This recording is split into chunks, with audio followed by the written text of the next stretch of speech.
By your grace, make knowing, loving, and obeying you my highest priority. Making God the main thing which comes before all others in your life is not just spiritually right, it's the wise way to live. In this session, Jerry is going to share how making God first was a struggle for him, even in the writing of this book. And from listening to Jerry and from reading the chapter, you're going to be given specific and practical ways to make God first in your life.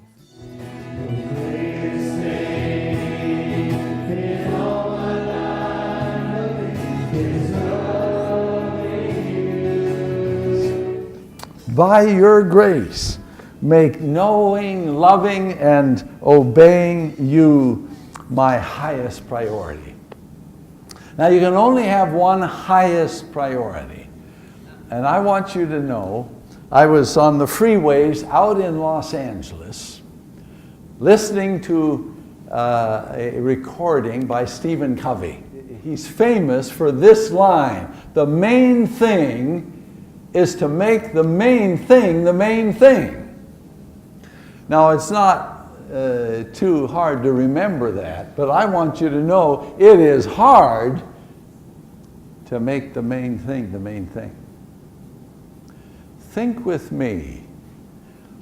What's the main thing in your life?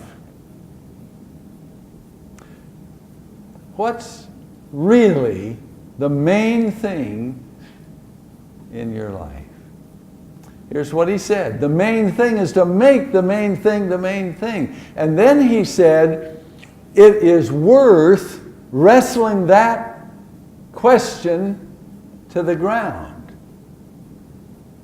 He said, once you've clarified what the main thing is, then ask the question, what's the second most important priority in your life? And then what's the third and the fourth and the fifth? And then he said, it's worth taking a 5-hour retreat to think that through. And I want you to know, I have spent over 100 hours thinking that question through. I agree with Stephen Covey, that is the most important list you will ever make in your life. Well, I knew what the main thing was. Because I knew Jesus' answer to the lawyer when he said, what's the great commandment in the law? And Jesus said, you shall love the Lord your God with all your heart and with all your soul and with all your mind. That's the first and great commandment. And the second is like it, you shall love your neighbor as yourself. And so I felt kind of smug, to be honest with you. And my wife is here tonight, and she was the second priority. My family was the third, and then the congregation, well, and the Word of God, prayer. I responded spiritually because I was listening with spiritual ears. And about a month later, I began to think about the main thing again. And I had memorized Ephesians 3, verses 17 to 19, and it goes like this: that Christ may dwell in your hearts through faith, that you, being rooted and grounded in love, His love, may have power to comprehend with all the saints what's the breadth and length and height and depth, and to know the love of Christ for yourself, that you might be filled with all the fullness of God. Now, I want you to know, I think I've preached on that passage more than any passage in the Bible. I want to be filled with all the fullness of God. And that comes through Jesus Christ and the power of His Spirit, and grasping how much He loves us. So then I began to think, is my love for God the most important thing, or is God's love for me the most important thing? Because God's love for me is what inspires me to love Him. My love for Him inspires me to want to obey Him, and so on. But it's a response to what God has already done in Jesus Christ. And now I really felt smug, because now I really felt I had the main thing, which is God's love for me. Well, it was about a month or so later. I wondered, why do I keep thinking about this? And it dawned on me, I had still missed it.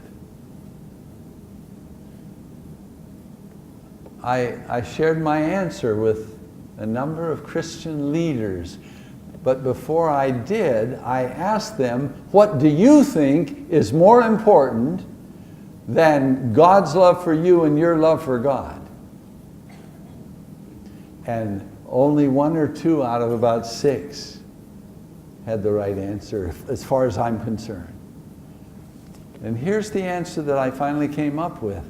God Himself is infinitely more important than anyone or anything He does and anything we do.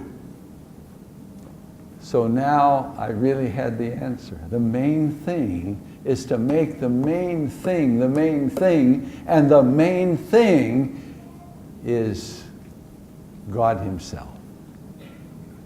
Now that was 1990.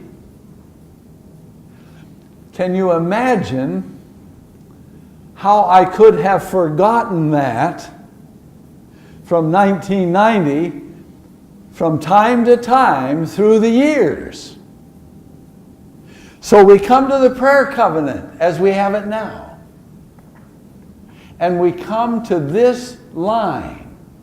And I have news for you. This line is the last line that ever became part of the prayer covenant. The book was written. We were ready to send it to the publisher.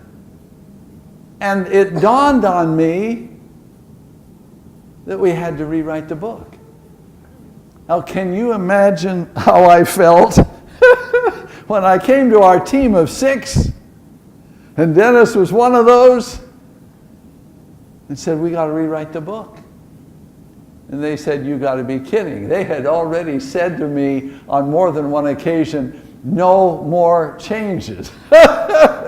And I wanted to follow that. But I realized God was not the center after grace. We skipped from grace to loving each other. Biblically, it's from grace to loving God and then obeying God to love each other.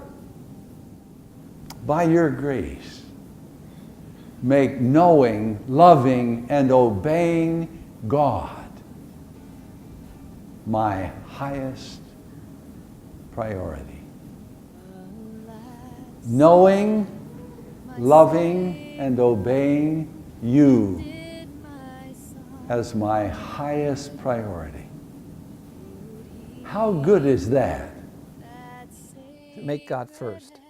Give yourself completely and totally to Him. The fruit that comes from this total commitment is totally wonderful. I want to quote from C.S. Lewis, a favorite author of mine. Lewis said, "Look for yourself, and you will find in the long run only hatred, ruin, and despair. But look for Christ, and you will find Him, and with Him everything else thrown in." Here are the discussion questions adapted from the 3rd chapter of the book. Was it for sins that I have done? He suffered on